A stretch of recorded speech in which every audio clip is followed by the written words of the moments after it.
This is the artificial womb facility, a place where humans could be grown entirely from scratch. The devices you see here are called growth pods. Each growth pod is designed to replicate the same conditions that exist inside the mother's uterus. Growth pods are designed to host human fetuses until they are fully developed. These artificial wombs are designed to help premature babies to continue developing after their birth. But emerging scientific research is making it possible to use them to create designer humans entirely from scratch.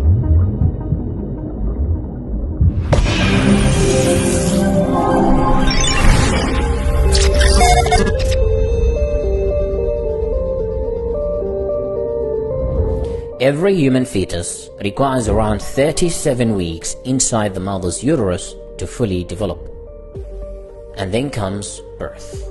But not every human has this biological luxury. In fact, every year around 15 million fetuses are born too early, and approximately 1 million of them die due to birth complications.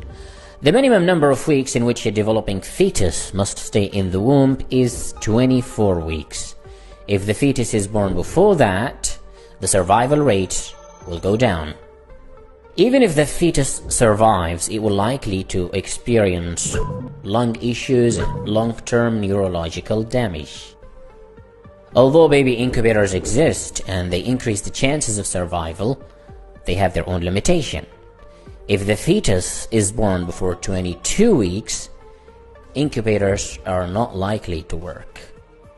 The artificial womb is an advanced version of baby incubators, and it promises to make the problem of premature births obsolete.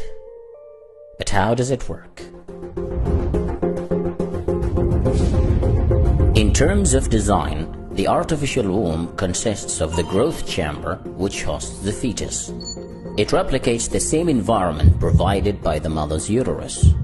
It is the incubation chamber that provides the optimal temperature and humidity for the growth of the fetus. There is another container which provides the fetus with a constant stream of blood that is rich of oxygen until the moment of birth. The artificial womb is filled with the amniotic fluid, which is the liquid that surrounds the fetus inside the mother's uterus. This liquid is rich of the essential nutrients that are needed to sustain the unborn fetus inside the womb.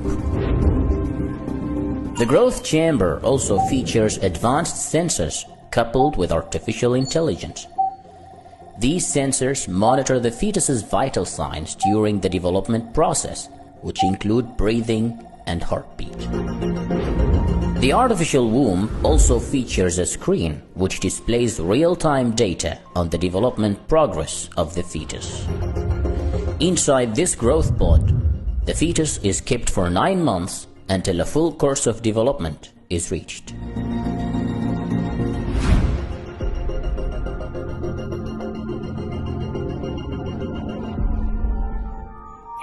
The concept of growing babies inside an artificial environment is called ectogenesis. Ecto means outside and genesis means formation.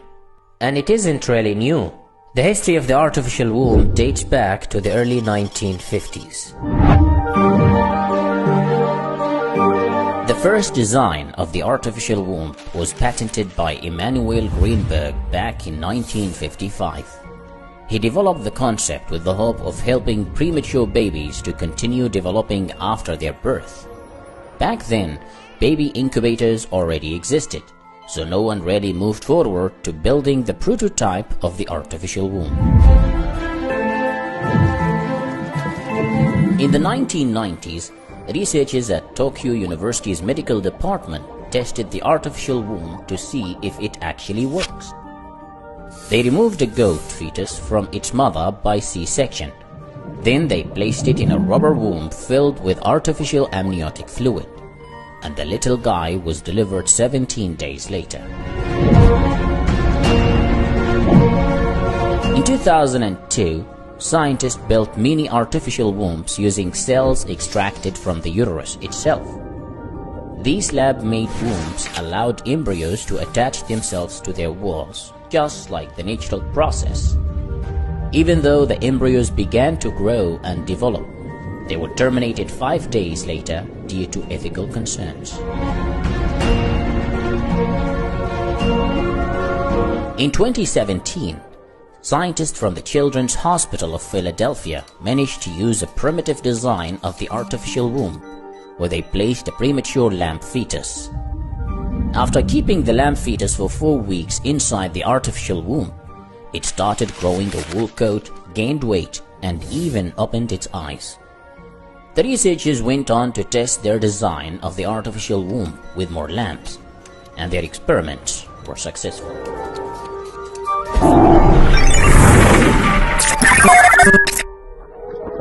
As of today, the real artificial womb is no more than just a plastic bag filled with amniotic fluid.